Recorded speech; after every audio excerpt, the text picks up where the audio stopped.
Someone once figured out that the English word get has 57 meanings. Think about it. I don't get it. Get lost. That gets me. Get with the freaking program. The context in which we use language changes the meaning of that language rather sharply. Consider the sentence, he went to the bank. We've done this before in class. I know we have some new students here. What is the meaning of that sentence? He went to the bank. Depends on the context. If he is downtown, it probably means that he is going to a financial institution. But what if he is fishing on the Madison River in Montana? Then he went to the bank means he has waded out into the stream, but now has retreated back toward the shore.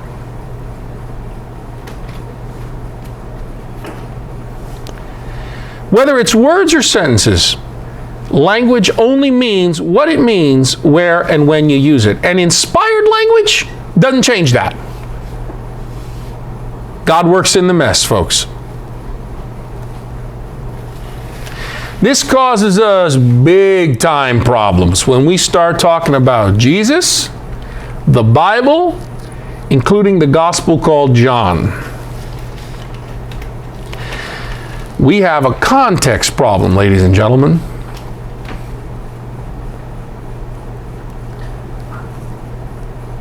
Consider. Native speakers inevitably realize meanings from their local social system. Communication 101. Unless aware of this, foreign speakers often express meanings from their own social system while using the wordings of the local languages.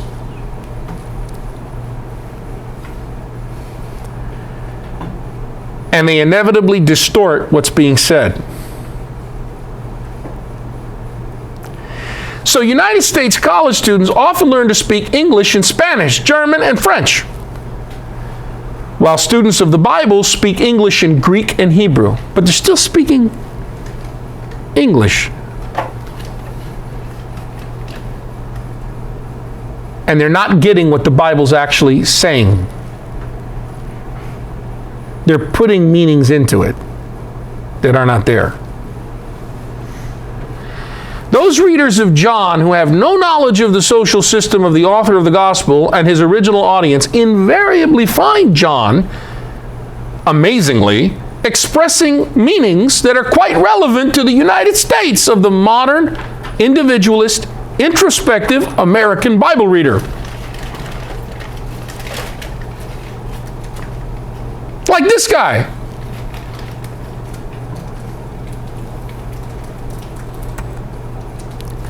Consider the sheets that you see in football games, or even the, paint on people's faces of John 3:16.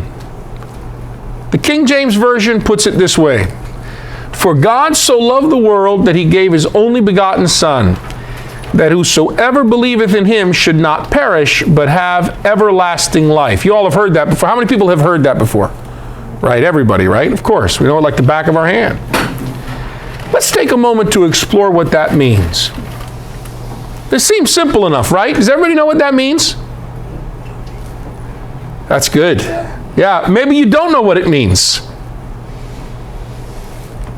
What's he talking about? Let's begin to explore this. For God so loved the world.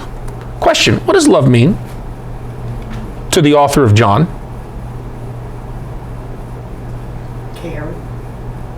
Caring. Okay, sharing is caring. Anyone else? Given unconditionally. Given unconditionally, okay. What else?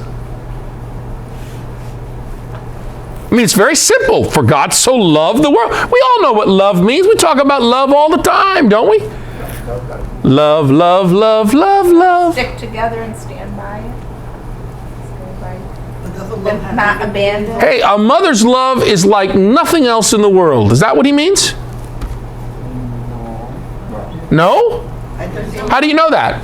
Father's love. Does a father's love? Oh, a father loves. Does fathers, United States fathers, do they love like Middle Eastern fathers? No. How does a Middle Eastern father love you? Have you ever read Proverbs and the book of Hebrews, which we just read on Good Friday? How does a Middle Eastern father love? Does a Middle Eastern father love like an American father? If an American father were to love his children like a Middle Eastern father, he would be arrested. He's got time to think of somebody else besides himself. Interesting. Very interesting. There's love American style, with lots of feelings to it. Okay. For God so loved the world. What does that mean? You see how we invariably, Giving of oneself. Okay, but you see how what we're doing is we're kind of putting our baggage into the text. For God so loved the world. Okay, question. What is the world to the author of the fourth gospel? What he created. Us. Okay, so he had this in mind. No. No? Why not? Isn't that how most people mean when they hold up into football? They mean this, don't they? Right. They mean God loved this world. Right? That's what he's saying, John. Is that what John is saying? Now, even if it's true, I believe, by the way, that God does love this world. He loves us. He loves all creation, the universe. But it's still not fair to read that true meaning back into John if that's not what John meant. Let's be fair and respect the biblical authors, shall we? Is this the world he means? Scientific, planet Earth? No. No, he's pre-scientific, right? How about political? Is that what he means? All these nation states, post-enlightenment. They didn't exist. The world he created. The world he created. Well, didn't all these things come from his creation? And therefore indirectly from him? Or directly? He didn't know those existed. God didn't know? No. No. John? John didn't. So how could he be talking about this world? Could he be talking about that? No. That changes. So then maybe you don't know what is meant by God so loved the world. The world, The in world Old that God Testament. created. What is he talking about? What does that mean? For God so loved the world. Question, who or what is God to the author of the fourth gospel? Is it different to you and your understanding? Yeah. Isn't he the one above the skywalk wall? The one above the sky vault, yeah. But we don't think of that because we don't see sky vault, do we? We see space, the final frontier. How can you be above that? We don't know what God looks like. But here are some images that we often think of God as. The man upstairs usually is commonly used. The man upstairs. So God is a male. Is that true? No. No, we don't know. Scared. Is that God? Some people think it is. Yeah, look, I like his narration is fantastic. He's played. He does a good job of How about him, Sir Laurence Olivier in Clash of the Titans as Zeus? A lot of people think still of God like that. Okay, I think you get the idea. For God so loved the world. What does that mean? Before we get to the other stuff about everlasting life. See, to a lot of people, that's what it means. Is that what it means? Something sentimental like that? You know, words such as love, world, believe, God, Son, life, everlasting life, and the like, believe, are presumed to have the same meanings as those United States persons ascribe to them. But perhaps those words express social realities quite different from those of contemporary Americans? Yes, Joe. How can I know what God means, God loved the world, if I don't really know God? I have to know God first to know what he's talking about. Yeah. Is it God dictating this? Joe, have you been listening to what we've been saying? Yeah, We're talking about John, the author. right. So let's talk about him. Let's keep it with him. Talking about God. Sure. So let's get to know John. That's what we're saying. So answer your question is, we do it indirectly by learning about the biblical authors. But first step with that would be to be respectful to them and to learn them on their own terms. Well, let's find out what they're talking about first of all. Because notice in the question of Joe, he's still got his own meanings of love. He said, how can I know God loves me? Wait. We don't even know what the sentence actually means. Well, how am I going to know how God thinks? We're laying that out in a study. You know, Not how God thinks, Joe. Joe, that's a different question for a different study. We're not talking that. We're talking, what does John mean? Let's talk about what John means. Let's stay on target. then you're giving me John's thoughts. That's right. Yep, I am. We're trying to. First, we have to take away our thoughts and not read them into John. And our obsessions, too. The modern student of New Testament Greek, therefore, has an option when he's reading John or any book of the Bible. He could use meanings derived from our United States social system, sadly the usual choice, which will invariably distort the text and destroy the meaning. Or he could choose, or she could choose, learning the first century Mediterranean social system that endowed John with its original meanings. So in other words, we can't think the way we think. We have to think about how he thought. We have to be observant, beautiful Rose. We have to be mindful of how we are thinking when we are thinking about the Bible. We have to watch ourselves in our own cultural baggage, which we're constantly dumping into places it does not belong. Americans.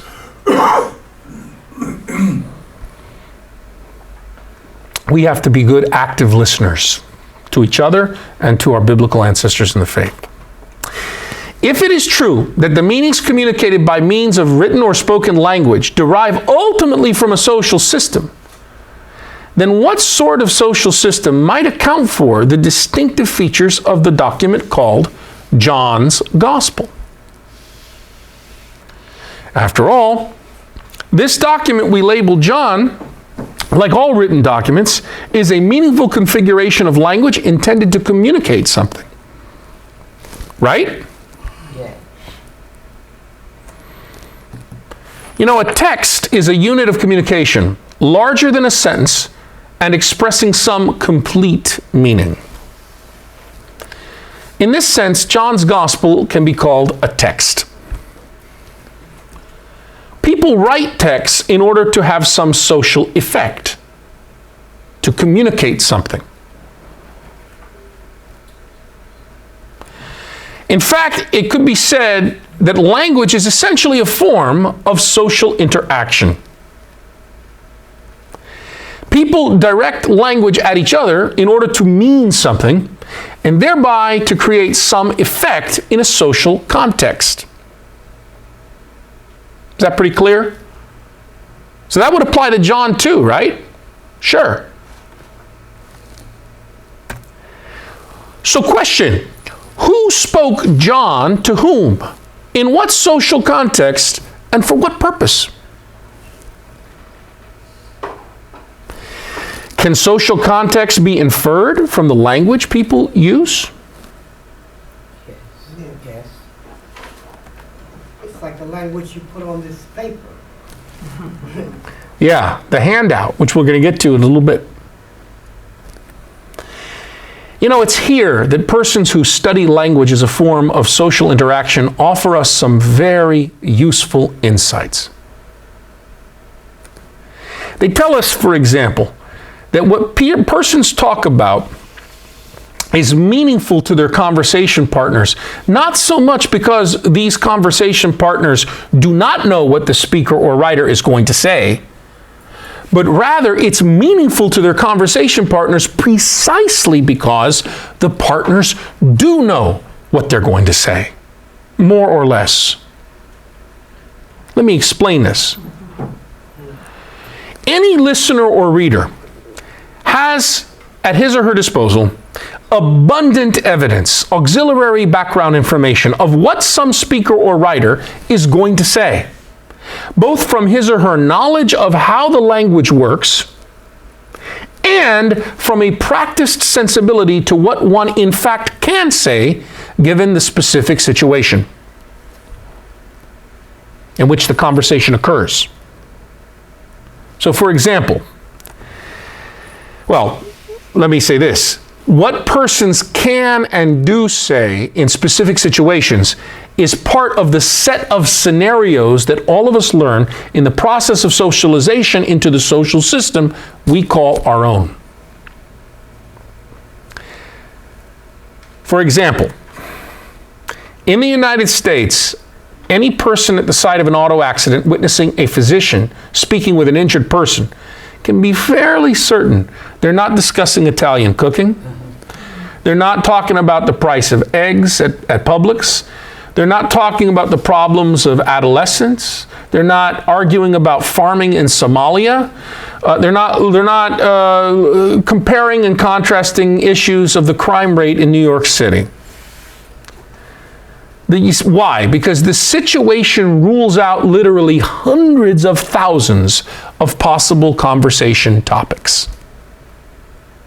That's what I mean. The conversation partner by the situation. See, it's meaningful communication to him or her precisely because he, in some way, to some degree, knows what's going to be spoken of, what's going to be communicated. The situation determines it. You don't think this would apply to John also? Similarly, American churchgoers are generally rather certain that the Sunday sermon's not going to be about atomic physics. It's not going to be about details of the third world import quotas. It's not going to be about the proper chemical formulas describing the structure of crystals and crystalline formation. Likewise, unless it's a Geico commercial, players talking in a huddle during a football game will not be conversing about permanent life insurance, Zen Buddhism, or the stock market. Y'all get what I'm saying here? So if we're going to try to understand what John is saying, don't we have to get into his situation before we just start assuming things and putting in our doctrinal presuppositions and our commitments? A lot of stuff that took 2,000 years to evolve. I'm not saying it's illegitimate, by the way, those doctrinal presuppositions. I am saying, though, to take 2,000 years of theological freight, even if it's true and valid, and foist that anachronistically back into John, yeah, that would be problematic. That would be big time wrong. But we have to know who John is trying to get across to. Maybe that's inferred by the language. Let's see. Maybe that'll give us the description of the situation, which will rule out hundreds of thousands of possibilities, Rose. We can check those off and say, nope, not those. And then hone in on who he is and hone in on what his text is trying to say. Yes, Danny? Well, because you've taught us with the other authors of the other Gospels, Right. that they had intentional audience. Yes. They were writing for. So who was John's audience? There you go. We're getting, you see your heads are going around it now. This is beautiful. That doesn't sound like they're the, They're not Americans for sure, right? but they don't sound like they were the same ones associated They're with the other gospel. beautiful, Rose. They're a little different. In fact, I wouldn't say a little different. With the New Testament, we got our work cut out for us, Americans.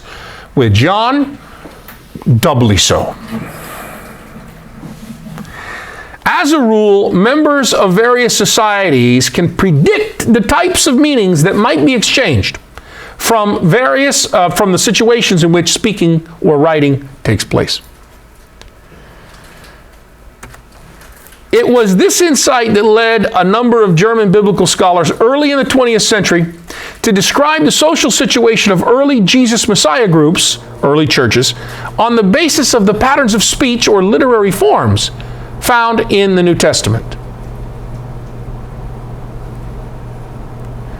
Yet while these scholars came up with some very fine insights, most often their assessment of the social situations available to early Jesus Messianists mirrored the situation of their own modern church and its concerns, rather than the situations and concerns of the first century Mediterranean society that wrote this document, or documents.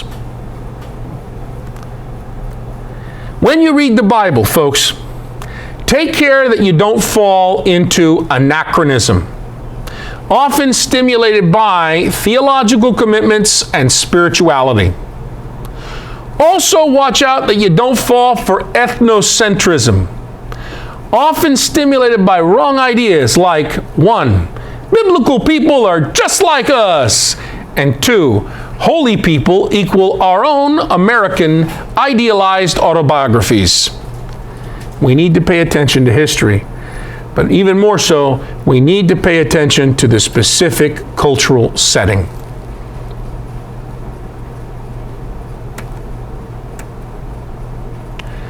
Consequently, if we seek to understand what John's gospel meant to its original audiences, our question should be, what sort of situation and what set of concerns might adequately explain the scenes presented in the document we call the Gospel of John? Let's take a short break.